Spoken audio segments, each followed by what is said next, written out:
Well, this sucks. Sorry that this is the reason that we brought everybody together. Happy to see some faces out there. Also, there's clearly some people missing, and I'm taking a note of those people who are missing. I'm gonna haunt your asses later. I wanted to start the video talking about some regrets, because when you have this shortened lifespan that you're aware of ahead of time, you think about things you wish you had done, wish you didn't do. So I kind of wanted to go in and maybe address some certain individuals and talk about what I'm sorry for and things of that nature. So everyone buckle up.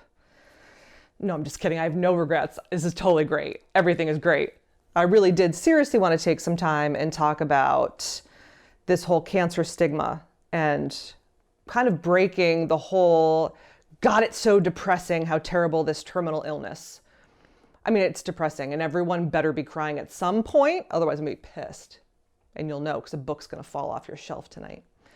So the first thing is, don't talk about people battling cancer. We don't talk about people battling Parkinson's or battling MS. They just have it.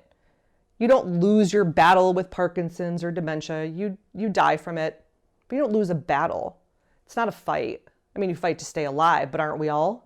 I mean, really, you're not walking out in front of a bus on purpose.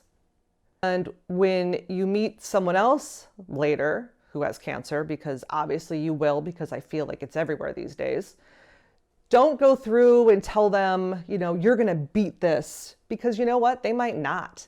And I can't even tell you how many people told me, like, you're gonna beat it. And clearly, we can all see I didn't beat it. But the whole fight situation, it wasn't a fight, right? Like, I didn't wake up one day and thought, you know what? I'm gonna train right now. I'm gonna do some swimming, some calisthenics, and I'm gonna fight cancer. No. And then don't tell people, well, you know, I mean, I could get hit by a bus tomorrow. Well, you could, but the chances of that are pretty slim, right? And since I've brought up the analogy of the bus twice, I don't really want to call anyone out right now because we know she's ugly crying, but seriously, Sadie, you might get hit by a bus. But the thing about cancer is it's awesome because it's like going outside knowing the bus is coming. And you're like, you know what? I'm going to lay down in front of this bus, and then it rolls me over, and then it backs over me, and then it rolls me over again. And you wake up every day like that. That's the fun of cancer. And I Googled, you know, funeral video, cancer patient video.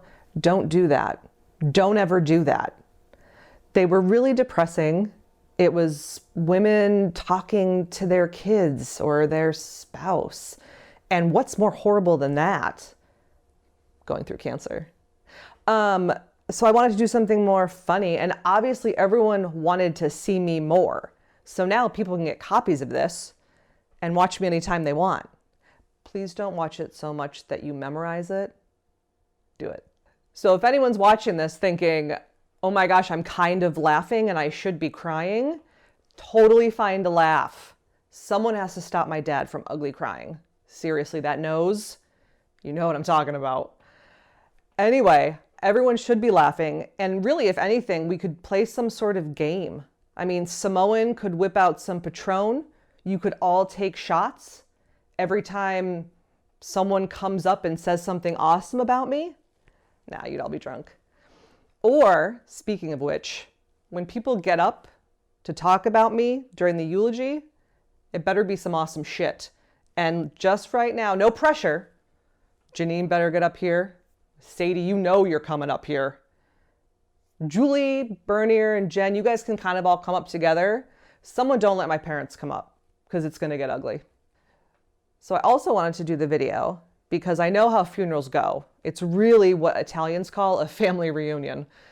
But you see a lot of people wearing black. There's all flowers. And I don't know who brought the flowers, but I don't want them here.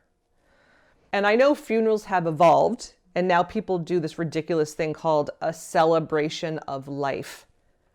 If you know me, you know I'm not a hippie. So no one was doing a celebration of life for me. And dear God, if anyone has called it that today, take down the sign. This is not a celebration of life. This is my video. And y'all know how much I hate attention just on me, but this is sort of awesome because it's like getting married where the day is all about you. And what's better? I also felt like we should do this as a roast, but then I thought it would be kind of inappropriate because I know the type of stories people tell at roasts, and that would be real awkward for Janine. What I hope people remember about me is that I was probably the best looking lesbian you've ever seen. Not with this hair and not with this chin. No, not this chin, the other chin. I hope everyone remembers that I'm probably the funniest person in the room. I hope everyone takes away from this that now you are all forced to root for the Giants. Sorry, Pats fans. Maybe root for the Yankees? No, I won't go that far. I also hope people remember that sometimes the clothes really do make the man, if you know what I mean. Also, please watch Big Bang.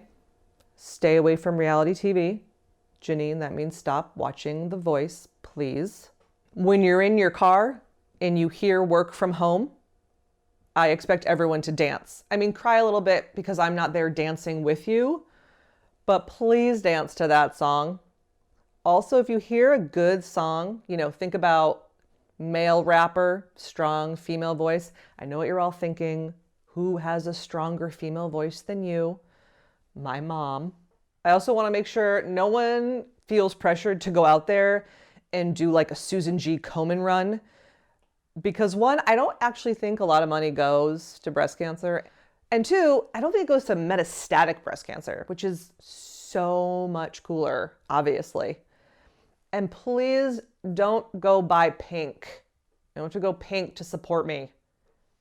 Maybe do a race though and wear like a pink tutu, but not pink. Never mind, not pink. I also want people to remember that I really made the best of working for the government. And a message for all the kids out there that don't have a job yet.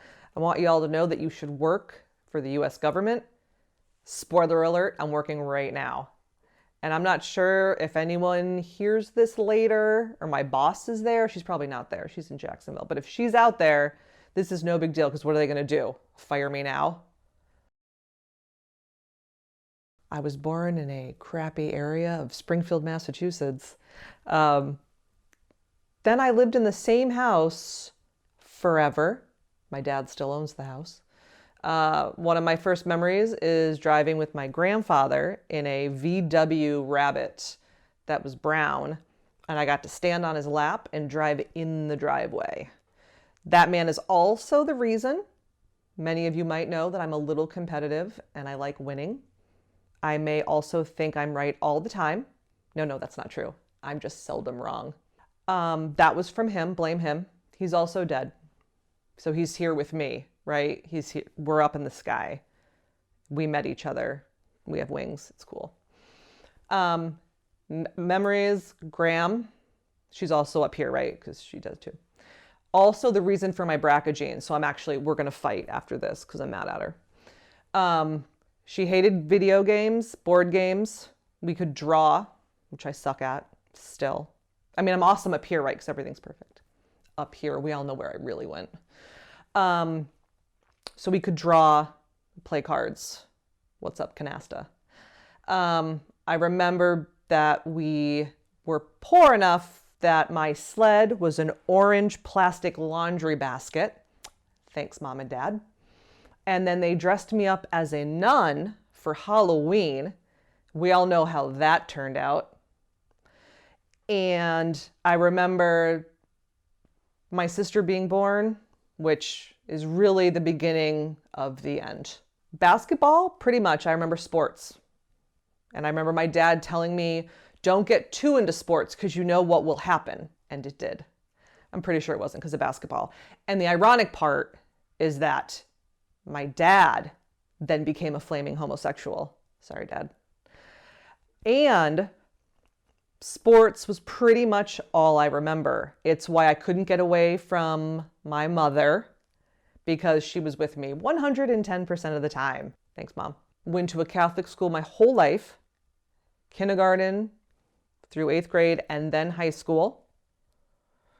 Clearly, I remained a nice Catholic girl my whole life. And literally high school was full of basketball. like 24/7 basketball. Then college, which was awesome. Shout out to the girls. I know you're all here.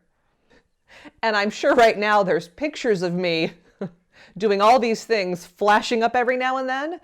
And everyone told my dad to get rid of this stuff, that no one was ever going to need this, like tiny, tiny shorts from college or a pair of boxers that Sadie wore when she was 21. I don't know how you got those.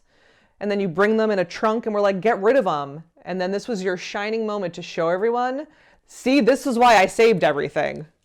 Me as a baby, day one, was the biggest baby I think that had been born at that time. My mom was famous because she was the one that had the big baby. Had enough hair to have a barrette put in apparently, like day one. And dropped the Italian curse symbol, cursed someone, not rocking out. As you can see, hair evolved really well back then. Mine way more than hers. I want to tell a really good story about this one. I don't have one. That story, I don't know how that picture doesn't speak for itself. I think I got the flu like 2 days before my recital. And my mom was super pumped because I think I had a little bit of a kid belly, but I pretty much got to my goal weight after the flu. So I fit in the spandex and sequins pretty well. And those wrist things were cool. And I don't know if you know, but like Wonder Woman rocked them now. So I kind of started a trend. And this is high school. And that's high school too. I think this is the game.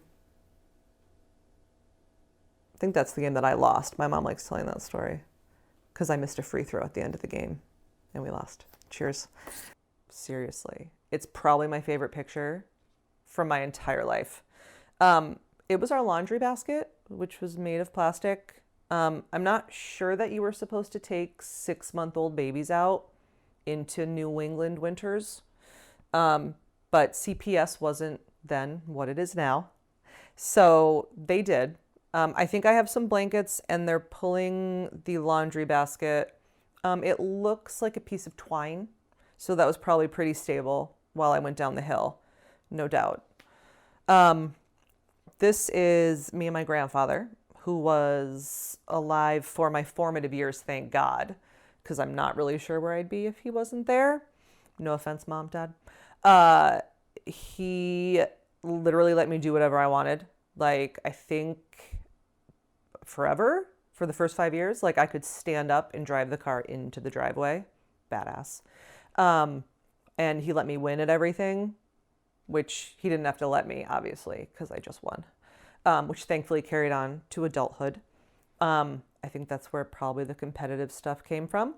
And I've heard the story, and I'm going to tell it now because after the services, I'm assuming my parents are going to tell this story again. So I want you to hear it first here. It was the first time anyone saw him cry was when they brought me home from the hospital.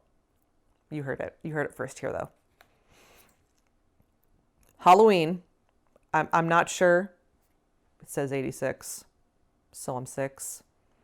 My parents decided to dress me up as a nun, which is, as you all know me, was very fitting, as I thought about celibacy and the nunnery. Is that what it is? I don't even know what it's called. Convent. Thought about that for a while, wanted to do that for work. Parents put me in that, and I believe I walked to the end of the driveway while they yelled at me to come back. I turned around, looked at them, spit, and continued walking down the driveway. That's how happy I was being a nun. Me and Graham. Now, the man who, let me tell you the story again, first time they ever saw him cry, that's right, when I came home from the hospital, you're going to hear it again. You're going to hear it again. This was his wife, Graham, who is still like the coolest person to ever live. I know you thought that was me, Graham. That was us playing doctor, not in the way that you're all thinking, like the normal way. Speaking of Graham, more of Graham, because again, awesome. And my sister, God, That was a brutal time period for her. She's still stuck in it. Graduation, Graham. Get the trend. I don't think I have a story about graduation. I graduated from high school, so that was cool. My aunt was 17 when I was born. And I'm pretty sure she decided to like not go to college because I was born. She just decided she was going to like be around me for the whole time that I existed until she met my uncle, which obviously harboring resentment because then, she wasn't around as much. But I have like 4,000 pictures. Obviously we couldn't show them all of me and aunt throughout the years. Obviously this is the best one from 84. She was 21 and dear God, that's a good time. My hair's a good time. I don't even have stories about aunt that I'm going to share in this part because I'm probably going to just make her own separate one. I don't want that to be so depressing. One of her kids, Sarah, who does photography, who I won't tell you that I'm proud of her at all because I swear she's adopted. But when she was little, I liked her a lot. And she was amazing. And I literally forced her to take pictures with me until she was like 8. Well, shit, we're not going to show that one. Let's just take care of that right there. Sorry about that. Just give me a minute while we take care of that one. Sorry, that wasn't even supposed to be part of this. My bad on that. Phew, I got rid of that one. So this is family photo. I guess it's the best family photo we have, I think, up until now. We used to go to Maine every summer. Auntie Sandy, Auntie Judy, Uncle Jim, Uncle Chris, all the kids, us. I think this was probably the year right before I started to be able to bring like my own friends. My parents started to let me bring friends at some point, and then I just spent Maine like more with my friends than the family. So this is probably the last year that I went just with the kids. But we like rode the trolley. There was a place called the Viking, which had make your own sundaes, which was amazing. And then there was really no point to go to Maine after they got rid of that thing. And there was a candy store where they had Jelly Bellies in like every flavor. I don't know if they still have those now, but they literally had them taste like popcorn, and they really, really did. And then they came out with flavors like green ones that like were booger. And why in God's creation we decided to be like, oh yeah, I'm gonna get 5 of those. And then be like, oh my God, this is disgusting, taste it. And you're like, oh cool, I will. Anyway, that's the candy store. And then the lobsters were amazing. And we had to go to Cap'n, C-A-P'-N, during the early bird special, because that's what Graham liked to do. And she could get like a 1/4 pound lobster for like $10 or whatever it was. Speaking of Graham, there's always more of Graham. This was when Graham had her wig. She was rocking chemo. That's right. And I still to this day don't know how this woman went through the same chemo that I did and was even able to like move. Like amazing. Fucking amazing. And I'm not going to talk about Graham. You all know why. Last picture. Me and Sadie. It's like my only picture of Sadie, and I'm not really sure why. I've known this girl as of right now. Sorry, woman. She doesn't like to be called girl or chick. I think we're on like 20 years now. I have like a tub of pictures with her. I don't know where they are. And I'm not going to go through all of them because that's going to bore people. Similarly, Sadie's obviously going to get her own video. And I'm going to stop there on that one. And I'm going to move right into that. And I know what you're thinking. What is there to say about that? Well, let me tell you. This picture, my hair became a risk factor. That's right, 8th grade, Sister Alice told me that the way my hair was parted in that badass perm I had was going to make me unable to see out of my left eye, and I might fall downstairs. Also, she thought that people might not be able to hear me as well in class because of my hair. Nuns are invaluable. Also this. First, I was not bald. There's a ponytail behind there. The best thing about this picture is that, one, it's a turtleneck. And it was probably my mom's, and there were probably shoulder pads.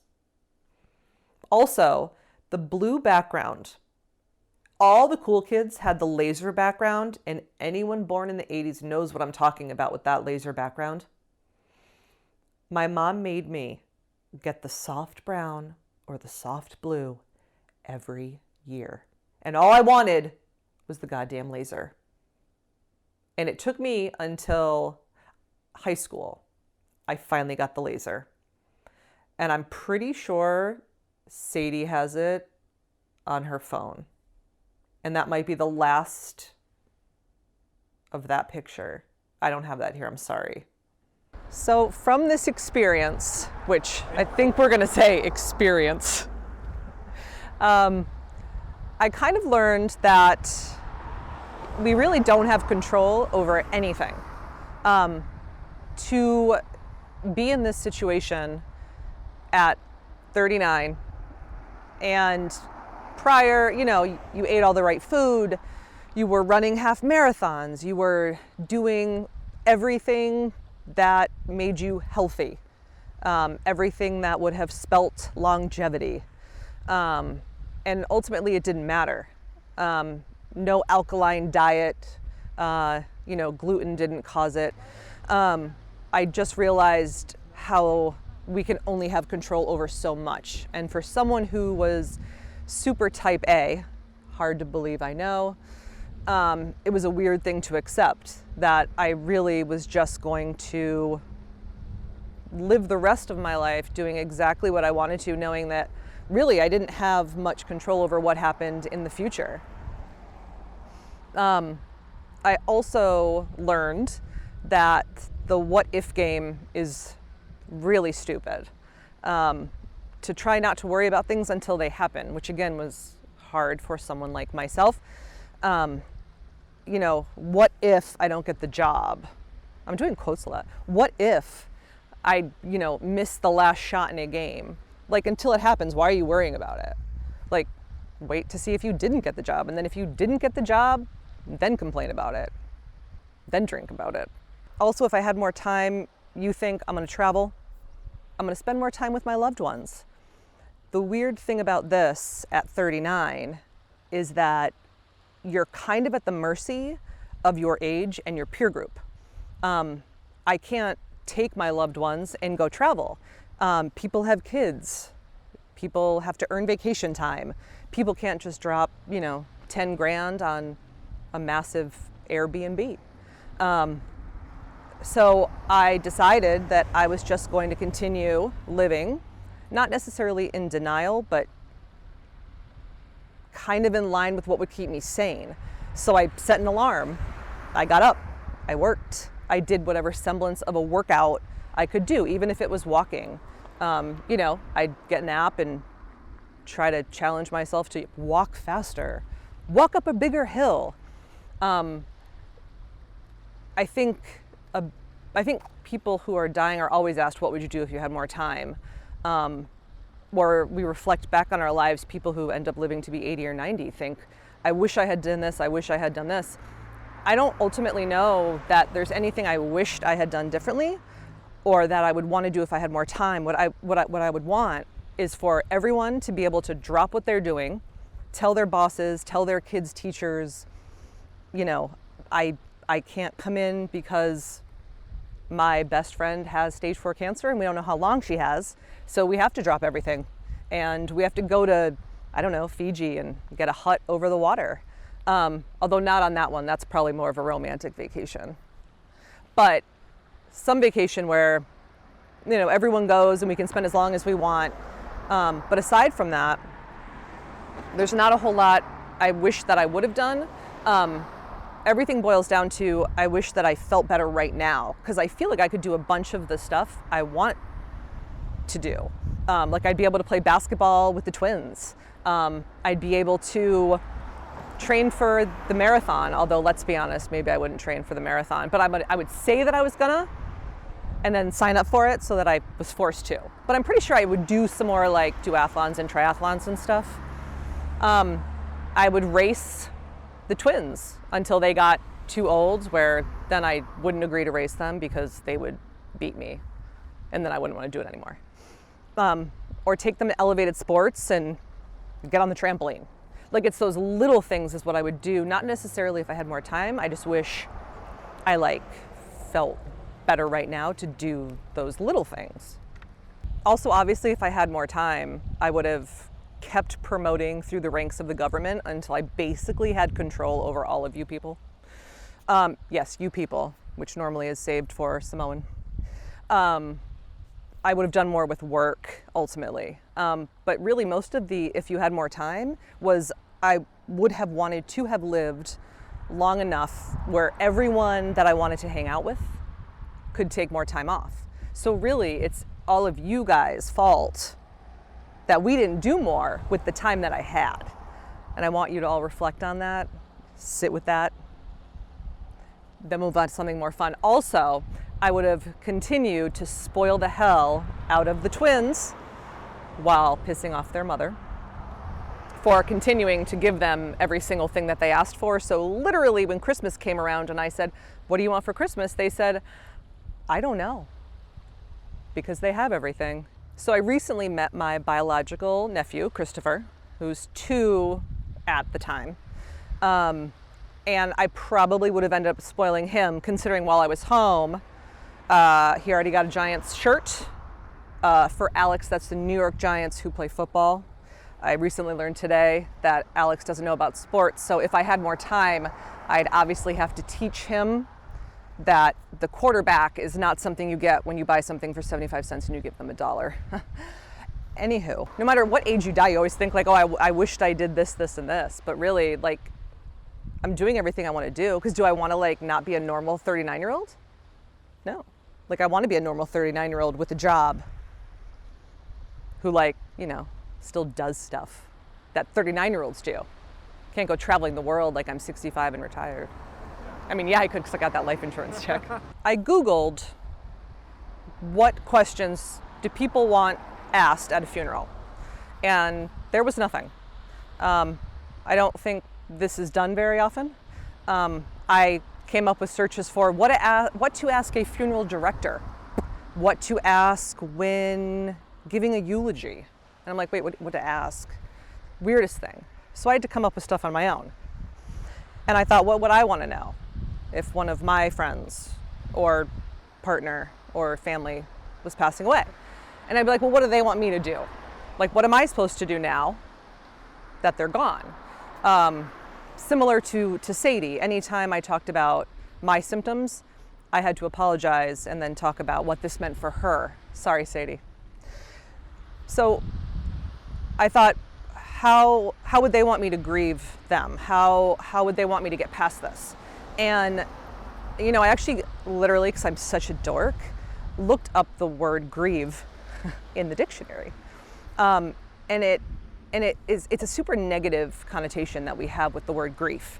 You know, we think of someone, you know, screaming and crying in that world of angst and like their heart's been ripped out, or they draw all the shades in their room and they get in the fetal position on the bed and like hold a picture of the person they lost, which, you know, I mean, everyone better do that. And like you kind of have that, but then you got to get past it. And I think grief is actually, if we can think about it in a better light, like really it's an expression of love, because you don't grieve something if you don't love them or it or whatever it is. I don't know, there's gender things. I'm supposed to say it or they sometimes. Jess, I'm getting better, I promise. Now people are going to think Jess is questioning her gender. She's not. It's a thing. It's fine. You don't grieve anything or anyone unless you loved it and it was significant in some way. So what I would want is for, at some point, that gross, crying, I don't even know the right word, negative expression of grief, like get it out and just understand that it's kind of always going to be there. And I wouldn't want anyone to ever stop talking about me because it was too hard. Like keep talking about it and do things that remind you of me. Like, you know, watch the Giants play. Watch Daniel Dimes keep going for like 12, 14 years and win the Super Bowl. It's more football for Alex. He's taking notes. You can't see. He's furiously taking notes on this.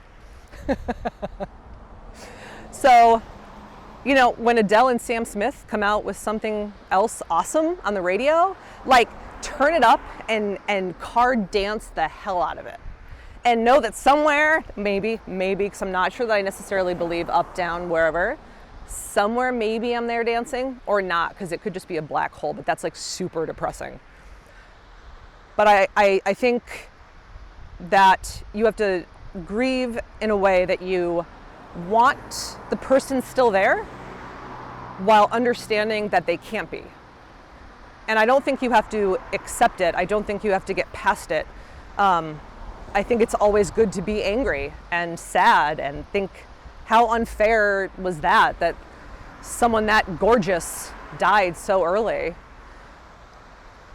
And then, you know, turn it into something better. Like, do anything that reminds you of me, talk about me. I'm basically a narcissist most of the time. Talk about me all the time. I never want to be the elephant in the room. I know I've gained weight. I don't ever want to be the elephant in the room where people don't talk about me because they're too sad. Like, talk about me because I'm awesome. Go to a bar, you know, after work and give a toast to me. You know, like we did when we were all there. So I think there's always the want of one more conversation or one more moment. I think no matter what age someone dies, I think we all want that. You know, Graham died, she was, you know, 70 something. We all wanted one more something, card game with her, or one more hearing her slippers shuffle down the hall. So I think I want everyone to still want me to be around. Like, I wish she was here for this, I wish she was here for that. But I think we just have to get to a place where we're okay that it has to just be a wish, that it can't actually happen. And that's kind of my hope for everyone at some point. I obviously expect some people to grieve longer than others. Someone's gonna have to pull Sadie and my aunt like out of their rooms at some point, I'm pretty sure. So the other thing that I decided that I would wanna know about other people is, I mean, like, I know what I'm gonna remember about them, but I thought, like, what would they want me to remember? Because of course we want people to remember like the good stuff, or we hope they do. But for me, like, there's so much good stuff. Like, how are you all supposed to choose if I don't tell you, you know, what to remember? I know that we have the recency effect. Someone's gonna have to explain to my sister what that is. I hope people don't remember the sick part, or like, look how many meds she had to take, or is she supposed to go on that roller coaster? Should she have that 6th beer? I said 6. Sorry, liver. I hope people remember all the years before the cancer, because no matter when I die, whether it's tomorrow or in 9 months or 12 months or 24 months, and no, all of you people doing the whole like, wouldn't it be great if you lived 40 years? Maybe they'll get a cure. Joke's on you because I'm gone. Cancer was such a small part of my entire life. Like, I hope people remember me really singing, being loud. I want you all to miss the random lines from movies, like Papa Oom Mau Mau. And for anyone who knows what I just said, you have a place right next to me when you go. That's right. You don't know where I am though. I want, or Grease 2. Who can't quote Grease 2? Paulette, you got to put your fingers in the holes. that I was like, oh wow, rent in Boston is like $4 million for an apartment the size of like my big toe. So we're like, oh, let's buy a house. And then we bought a house, which was awesome. And then we're like, oh, let's move 3,000 miles to the left. Then we came out here and I was like, wow, cost of living is low because we were in Olympia. Oh. And then I was like, what is wrong with this town? But I was so excited because it was the first time in my whole life I was able to park at work. Like you don't have to take the train. You don't have to take the bus. Like you could legit park at work with like a parking pass. And I was like, this is great. But then I'm like, what is in the water here? Something's in the water. And then I was like, oh, wow, I missed the city. So then I went to San Francisco where the cost of living is really low. And then I'm like, oh, I want to go back to Seattle. But like all the things that happened in between there, like there was a lot of ladies, but I can't talk about that. I mean, they all know. But do I talk about that at my funeral? Like, hopefully not everyone I know is here, if you know what I mean. I told Janine, like, if we had ever gotten married, which the idea of marriage to me is so bizarre. Like the wedding ring thing, and now you're just going to be together forever. Like nobody is ever going to cheat on anyone. Like that's why our divorce rates are perfect. But I was like, I don't need to marry someone. But I'm like, oh, the idea of marriage is awesome because it's a day all about you. And then I just want the reception part, right? Like the drinking and all the fun. Oh, like I remember we had this really crappy station wagon because those were cool back in the day. Question mark. And I, of course, was not listening and like went all the way in the back. My mom was pregnant with my sister. So in an attempt to probably terminate that pregnancy, I climbed all the way in the back knowing we were going to get in an accident. So when we got in an accident, I flew forward and my parents had to like reach and catch me. So my mom had like the seatbelt mark across her like very pregnant stomach. And we had to like go to the doctor. And they found out the gender of my sister at the time because they accidentally were like, oh, she's fine. And they didn't want to know the gender. So really my sister has been messing up since she was an embryo. Like I remember that. Thanks for keeping me alive then. My dream wasn't one day I really hope to work for the government and do claims all day. I was like, oh, I'm going to go to school for 4 years. I got my undergrad, go get my master's, go get my PhD.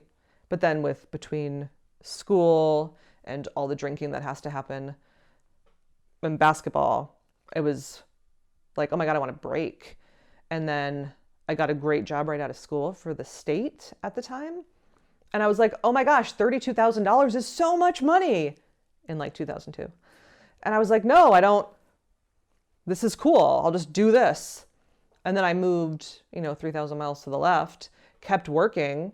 And it wasn't until I got really bored at that job and reached the end of the internet that I was like, oh, maybe I should go back to school. So then I did like a master's program at Sacred Heart University, back to the Catholic thing. Like at some point I need to like address my sister, but I'm not even sure. Like we had the most sick and twisted relationship because we started not talking because I hated her. Because she was in like the tattletale phase and I was like in my adolescent, like I'm rebelling. So I hated her. Like I was so mean to her. And then as I got older, I'm like, oh my God, I feel so bad. Because now I know that happens in like grade school to kids. And I'm like, oh my God, I was doing that to my poor sister. Like it wasn't her fault that she looked like Cyclops with the patch on her eye.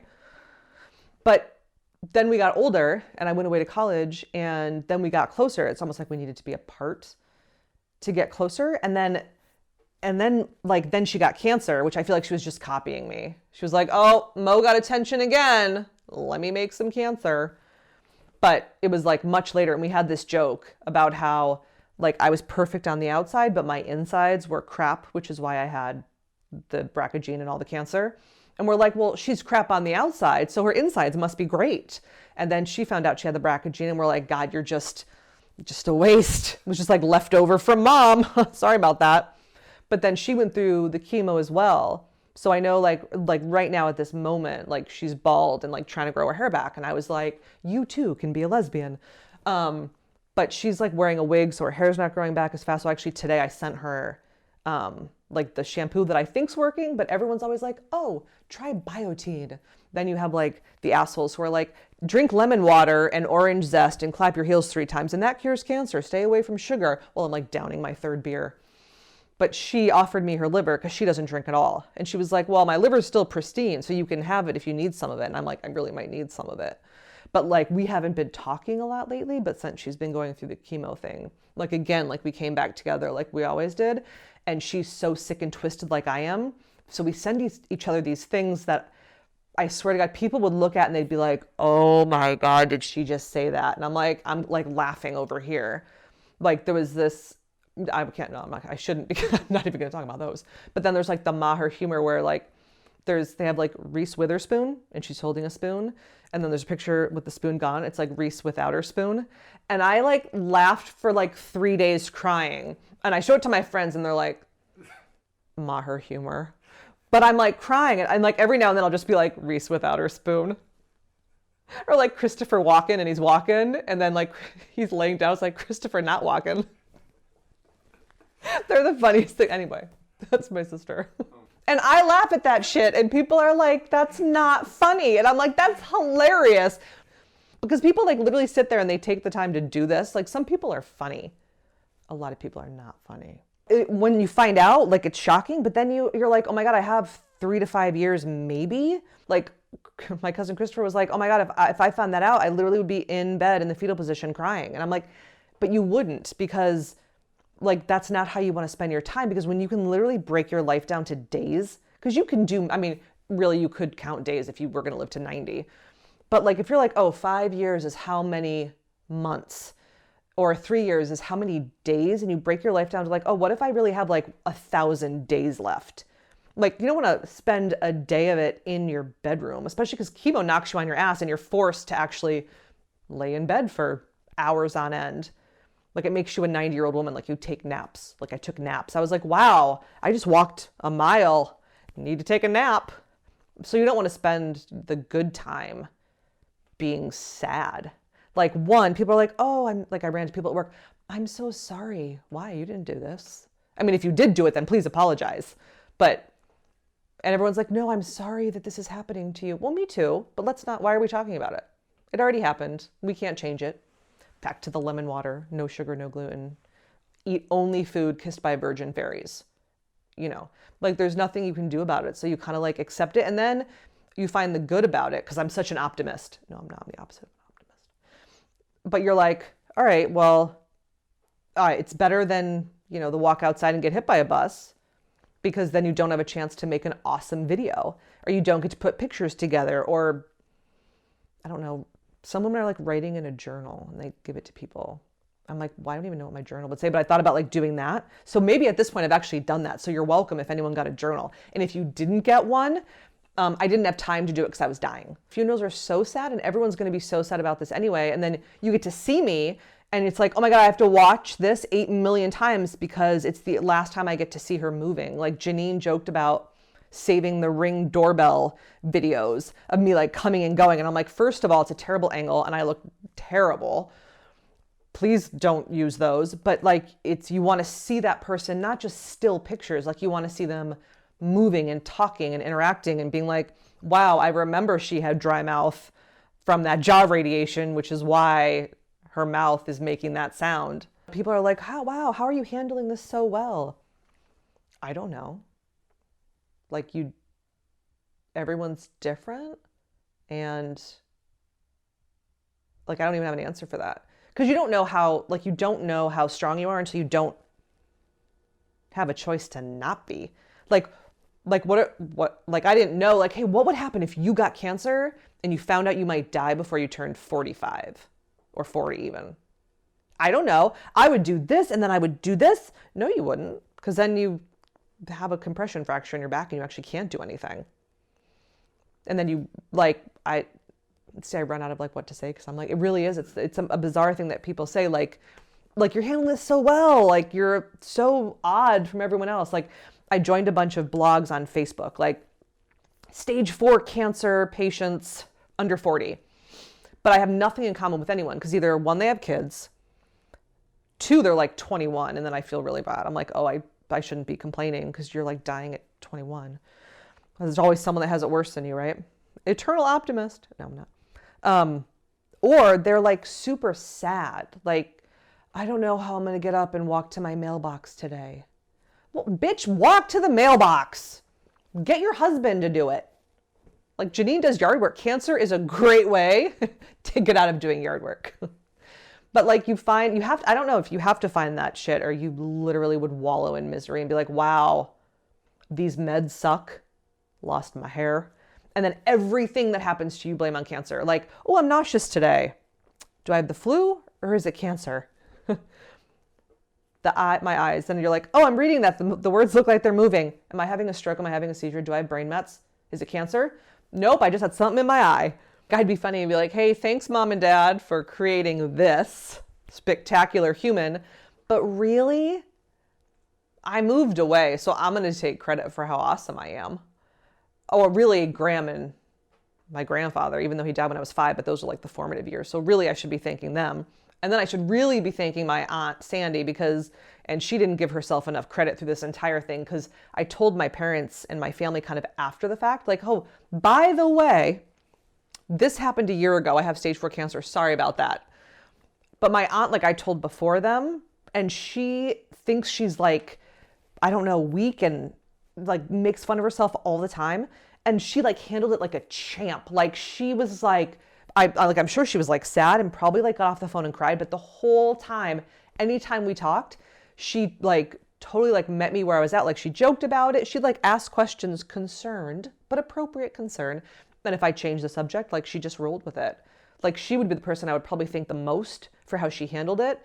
And she would think she's like the least likely person anyone would thank. This whole situation is way worse when there's kids involved. Like, I don't know how people do this when they had kids, because I have a hard time like with 7-year-old nephews that aren't mine. Like, I don't know how people do this with kids. Like, I'm going to leave each of them, and I have to do that. I'm going to leave each of them like a separate video because they're identical twins, but they're so different in every way. And if someone was going to do a study on nature and nurture, it'd be perfect because they're literally the same person and grew up in the same household. And they're so different. So I feel like they have to each get their own videos because I can't talk about this, like them in front of this, because then I would cry and I'm really ugly crying. And then this whole video would be me crying and then everyone else is already crying. And then no, shots of Patron. I also wanted to give a short PSA in here. This video is going to be available on flash drives for everyone. Not really, there's going to be like a limited copy. So we're going to do some sort of like a Fight Club thing and see who gets the copies. These copies will be available by Alex, Chandler Media and Design. That's right, plugging him. I did want to give him a shout out because let me tell you that when you put out a request for people to record your funeral video, but you want to be funny because you're the funniest dying chick ever, you get a lot of weird responses. I mean, some people are just like, no, I don't do that. And I'm like, you don't even know what I want to do. You didn't even ask. Then you get people who are really interested, but they have no idea what that means. And I don't either. And all y'all know how neurotic I am. And then I had one lady who was like, oh, I can't take money for this, but come to my studio and bring music. And I thought, I don't have incense. I don't have a skirt made of wheat. And my name isn't Rain. So we didn't go with her. Who we did go with was Alex, because let me tell you, Alex, Chandler, Media and Design, was great. We talked to him. He was already coming up with ideas of how we would do this, which was awesome. Anyway, I wanted to give a shout out to Alex. He's the one who put the flash drives together. So if you have any issues with how they were done, you're gonna have to contact him because I'm dead. If you're coming to my funeral, hopefully you know me, because even if you work for me or with me for like 5 minutes, I think you understand, like when I told my unit about the situation, because I had to kind of step down as the supervisor so that I could take leave more often, and it wasn't really fair that I was going to be gone a lot. And plus, like, we worked together so much, it felt weird that I was keeping it from them. But I knew there was going to be one girl who just like lost it and cried. If she's there, she knows. But I just kept it together because I don't have tear ducts, and like was kind of laughing about it. And like by the end of the meeting, like everyone kind of got my vibe about it. So I would think if anyone was there, they'd be laughing. Like I'm there better not be like some asshole in the back like, this is so bad I have to leave. Like, leave, just get out now. Like, I should have a disclaimer at the beginning. Like, if you're easily offended, 1, I don't even know why you're here. And 2, leave now. So in summary, thanks for being here to everyone who showed up and everyone who flew. Don't forget to get your copy of the flash drive. And hopefully there's some sort of snacks out there that appear to be like you were at a Super Bowl party. Like, enjoy the beer and chips, nachos maybe, not the wings. It's a lot of work and they're really messy and you barely get any food. There's no good way to end this video because when the video ends, that's the last you're going to see of me. And everyone's usually like, oh my God, please stop talking. Why are you still talking? But everyone out there is obviously going to be like, please make this video longer because I want to keep seeing you talking, and whoever thought they'd say that. But like all good things, this has to end. No, don't, that's terrible. Don't cut. No, that's terrible. We can't end it like that. That's disgusting. But like, I would just say, what are you supposed to say? You're never supposed to say bye. You're supposed to say, talk to you later. Because that's how I would edit. That's what I said to my fucking dog when I FaceTimed with him. Like, he had to be put down and I had to FaceTime him because long story, but I flew him to live with my mom for a minute because I couldn't have a dog in San Francisco, long story. But he was there and they had to put him down because he got lymphoma, his spleen was going to rupture. And I had to say like bye to him on the phone. And I'm like bawling and I went to say bye and I had to call back and I'm like, I mean, see you later. Because I was like, it felt so weird to say bye. And it was a dog. But saying bye seems weird. Hopefully no one is crying too hard right now when we can do some sort of like, I'll start the clap slowly and you can all like really get into it. And then I'll see you soon.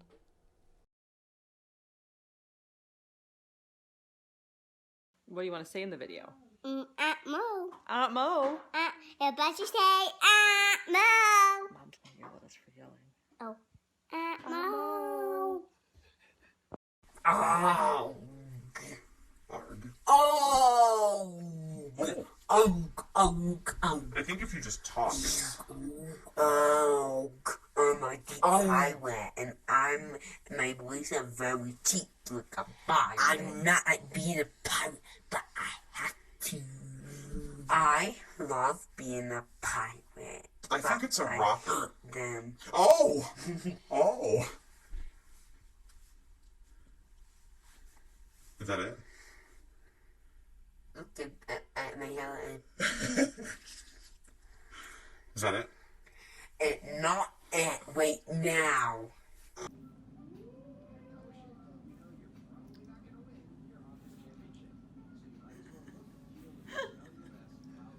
I can't go under it. No, do not go under it. Can I drop it? Don't miss. Oh! Oh, God. I missed. You missed. I worry about everything. I'm neurotic as fuck. Are you serious? I'm like, what do I do? What do I look like? Which one do I look at? Art is fun. Too bad your head wasn't right at the level of the bird shit. I'm like a pregnant woman. Stare at it and breathe. Well, I'm not dying in 3 months. I know it's menopause. It's brutal. Why did you want to do this? Like, why a funeral video? Well, you know, when you reach this part, you obviously have some regrets. Not me, though! Like, you want people to look at it and be like, wow, what did I just see? That's awesome. And not as opposed to like getting bored. I need water. Do you have red next to something? I do have red, but not on yours. Shit. Okay. I was like, what question is bad? Yeah. He's like, Dad, don't cry during this question. I'm always intense. I'm Italian. And it's weirder when there's people going by. Like that. You know, there are so many things that just popped into my head that I actually could say that they were like, what are they filming? Because what I wanted to say was, and if you have an erection lasting more than 4 hours, call your doctor. Like, that's what I did. It's funny, I used to like purposefully, I actually never work from home on Tuesdays because biking at lunch was annoying because it was garbage day. And I totally forgot because I haven't biked since February. Cheers. That's why I'm fat. You don't look fat to me. Look at the pictures. Who is 2? For me, it's like so loud. Okay. They like walked that way.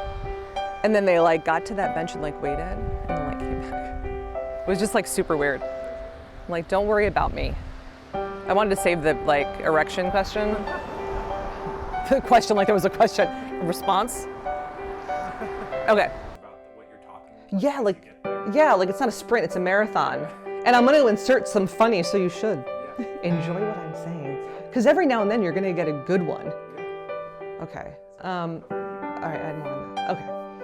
Well, and that's like the worst way to go. Like when I flew to Maui, I was like, this plane better not go down, because I did not go through this shit to die this way. Like, I don't want to know for 6 minutes that I'm like plummeting to my horrible death. Yeah. Like, it's like I'm talking to like 3 people. People are gonna be like, wow, this is done. She tried really hard. That I mean, even if you don't know, you're fooling yourself if you don't think it is. Like that, I can't watch like Big Brother. Like, I don't want to watch people live. Yeah. Or like the Kardashians. Like literally, none of you are even famous. We're literally watching you because, well, one, you have the biggest ass I've ever seen because you literally got implants in there. No one's looks like that naturally. And then they literally just like live. And people watch them and they get paid to exist. Like, I want someone to pay me for just going about my day. On the phone, not in front of this. This is brutal. And I knew I was neurotic, but this is on another level. I was like, peanut! Because I heard that like if you say something quietly, they're just gonna focus on the loud word. So they were like 3, like they were picking up stuff. And I said shit one time and I was like, peanut! I'm like, they're gonna start saying peanut a lot. Well, you'll see. Because I wanted to point out the fact that like I had put this out to a lot of people and all these different people gave these responses, and people, first of all, people are fucking weird. 2, some people were like, I don't do that. But like, you were like, oh my God, and then like, I had talked to a couple people on the phone, and you were so like infectiously like nice and excited about this and had ideas that I didn't even think about. It's like when you interview someone for a job and they ask you questions that make you think about like the job you're doing. And you're like, oh my God, I have to hire you because that was awesome. Like, not only did you read up about the job, but you like are interested enough that you're already asking questions. Like the fact that you were already like snowballing ideas. Yeah. And you sounded like Christopher. I also want to give more memories about college, but there was basketball and there was a lot of drinking. There was a lot of drinking. And some other stuff, but we don't talk about that. No, I kept telling people like, really, from my master's degree, what I got was a whole lot of debt. But I mean, the joke, of course, if people find out I have my master's in psych, they're like, well, don't you use it every day? And I'm like, well, I mean, maybe if I want to like really like mess with people or manipulate the situation, which seems really cruel, I mean, I've done it. Christopher, who you remind me of, he got into music. Like he started playing the drums and then like that was his thing. So he started playing the guitar, like taught himself the guitar. And I was like, who are you? And then he's like, I'm just gonna do this. So he decided not to go to college. And I was like, oh gosh. I mean, it worked out for LeBron James, but how many other people does it work for? And then he realized on his own that like music wasn't a thing, although he did really well. Like I'd give a shout out to like Fly Kite Canvas, but they're not together anymore, band broke up. But he like then was like, oh, this actually doesn't make a lot of money and I'm probably gonna need this. So he on his own like went back to school, but their younger sister, Sarah Cooney Photography, she didn't go to college because she really got involved in photography and like has literally like made her own business and like took off. Like they were joking about how like if they need money, instead of going to the ATM, they'll just ask Sarah, because she did really well, like enough to rent her own space in like Newport, Rhode Island. And they were like, Christopher, when he decided not to go to school, he was like, oh, I was really worried about telling you because I know you really like respect people who go to school. And I was like, I respect people who are passionate about stuff, not the people who like, I don't want to go to college, I'm gonna take a year off and, you know, just find myself, which really means like smoke a lot of weed and like hold down a couch. Like, it's not really finding yourself. Like, it's bizarre.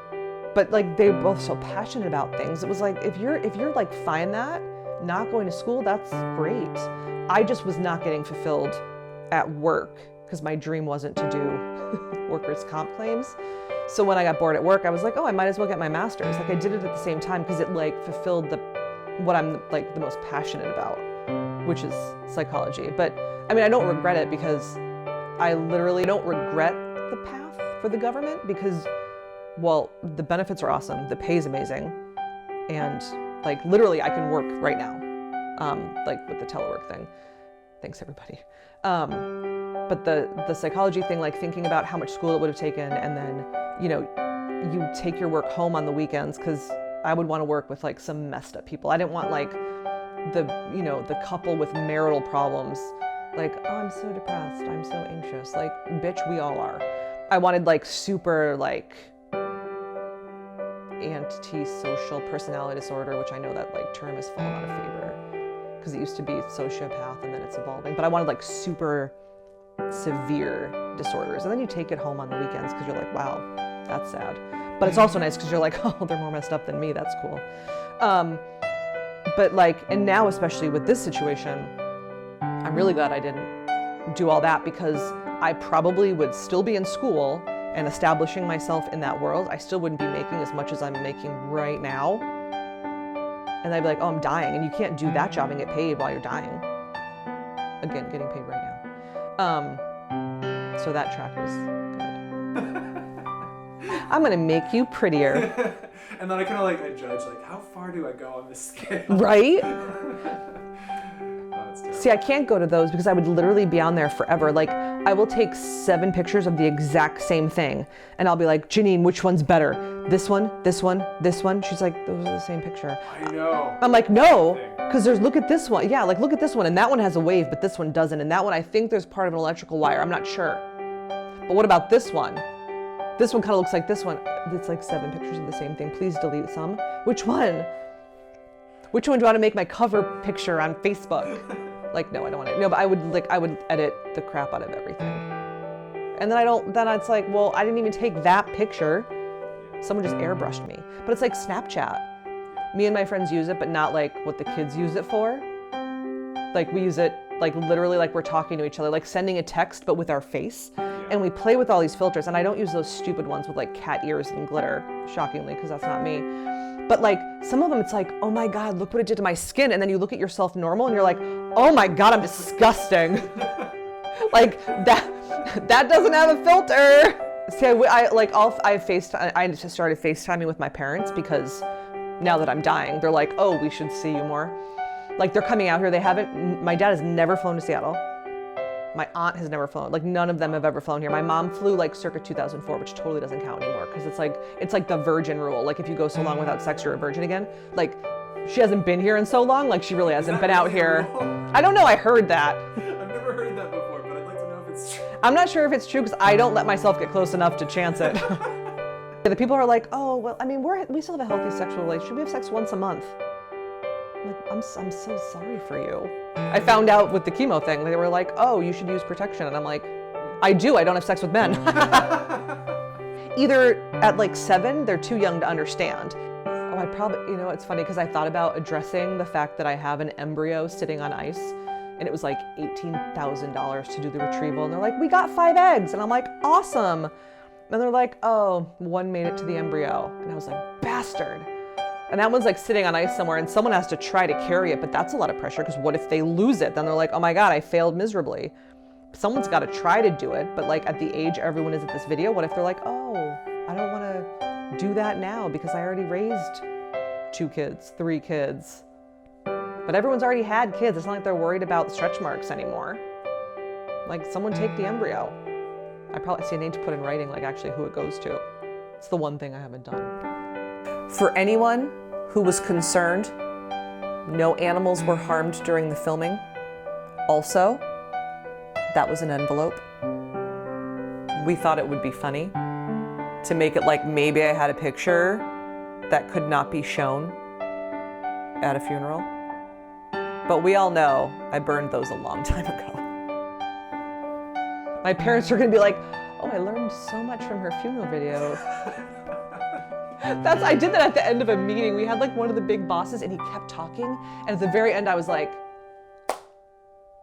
and everyone like started clapping. And I was like, I'm gonna get fired.